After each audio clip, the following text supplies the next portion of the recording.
aqui é a professora Sabrina. Vamos iniciar mais uma aulinha e o tema do nosso estudo de hoje nos conta a história do rico e o mendigo. Vocês vão achar lá nas palavras, na Bíblia, né? Em Lucas 16, do 19 ao 31. Vamos iniciar? Salmo 1, 5 nos fala o seguinte: no dia do juízo eles serão condenados e ficarão separados dos que obedecem a Deus. Então, pessoal, a questão de ser rico, ela não é errada e não é nem pecado, mas infelizmente tem algumas pessoas que acham que o dinheiro pode comprar tudo. Será que pode mesmo? Aí foi pensando nisso que Jesus, uma certa vez, ele contou uma de suas histórias, né? O homem rico e o mendigo Lázaro, que está lá em Lucas 16, 19 ao 22. Começou a história contando que um homem rico e um mendigo chamado Lázaro moravam na mesma cidade. E enquanto o rico gastava suas riquezas com roupas e festas, o mendigo sofria com uma doença que o deixava muito mal, com feridas por todo o corpo. Aí Jesus contou que Lázaro costumava ficar à porta da mansão do homem rico e que vivia das sobras de comida da sua casa.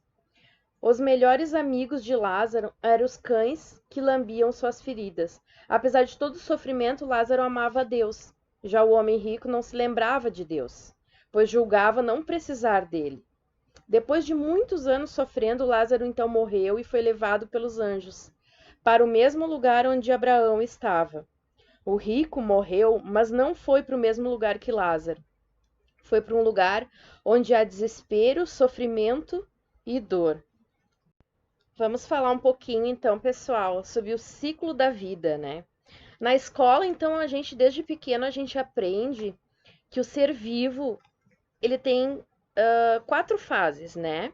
Ele nasce, cresce, reproduz e morre. Mas nós sabemos que o ciclo da vida de um cristão é diferente, né? O cristão, então, ele nasce, cresce, reconhece a Jesus como seu único e suficiente salvador da sua vida, se casa, tem filhos, netos e morre. Mas ele não somente morre e acabou. Ele morre, mas ele viverá no céu junto com Jesus. A morte, então, ela faz parte da vida humana. Nem a ciência mais avançada é capaz de nos tornar imortais. Jesus queria lembrar as pessoas que o ouviam de que não havia dinheiro no mundo que salve alguém, né? Tratamentos médicos e produtos de beleza pode até retardar as doenças, o envelhecimento, mas não impedem a morte.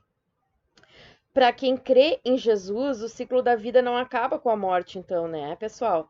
O cristão cresce, ele reconhece Jesus como seu único suficiente salvador, como vemos ali, se casa, tem filhos, netos e morre. Mas a vida não acaba ali. O cristão viverá eternamente no céu. Vamos falar agora um pouquinho sobre o nosso destino após a morte. Muitos de nós já devem ter se perguntado para onde que nós vamos após a morte, né, pessoal? Então, eu vou mostrar alguns tópicos ali e vou estar falando sobre eles. No número 1, nos diz o seguinte: o inferno é lugar de sofrimento.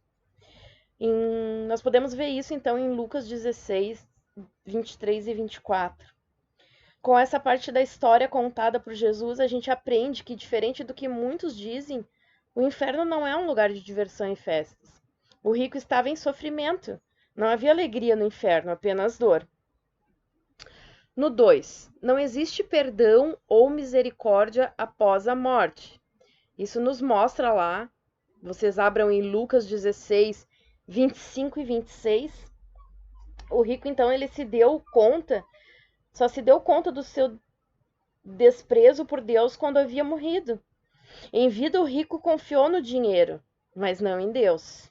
Confiou nas suas riquezas, né, pessoal? Suas atitudes demonstraram que ele não amava a Deus, nem obedecia a ele. No 3, não existe volta após a morte. O rico então fez outro pedido. Em Lucas 16, 27 e 31 a gente vê isso, né? Depois que morremos, não há mais como retornar, nem mesmo para levar um recado. Enquanto estamos vivos, devemos reconhecer que Deus é o Criador e que Jesus é o nosso único Senhor e Salvador. O rico estava sofrendo a morte espiritual, que é estar separado de Deus para todo sempre. Depois de morto, então, de morto não é possível lutar pela salvação. Se você quiser viver no céu ao lado de Deus, tem que orar, pedindo isso ainda em vida. E é como uma viagem. Você tem que ter a passagem antes da hora do embarque, não depois. Da mesma forma, não adianta orar para pessoas que já morreram. Se elas foram salvas enquanto viviam, não precisam de nossas orações. Se não foram salvas, não vai resolver nada, porque Deus só salva os vivos. Então, pessoal, se temos a certeza de que há vida após a morte, como estamos nos preparando a fim de ir para o céu?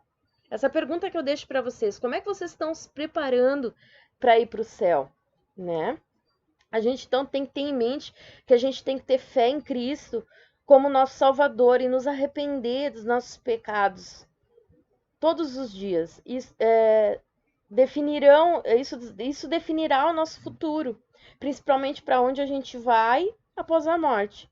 Se tu já é salvo, deve transformar tuas atitudes para que sejam cada dia mais parecidas com as de Cristo. De costume, eu vou deixar a nossa atividade aqui.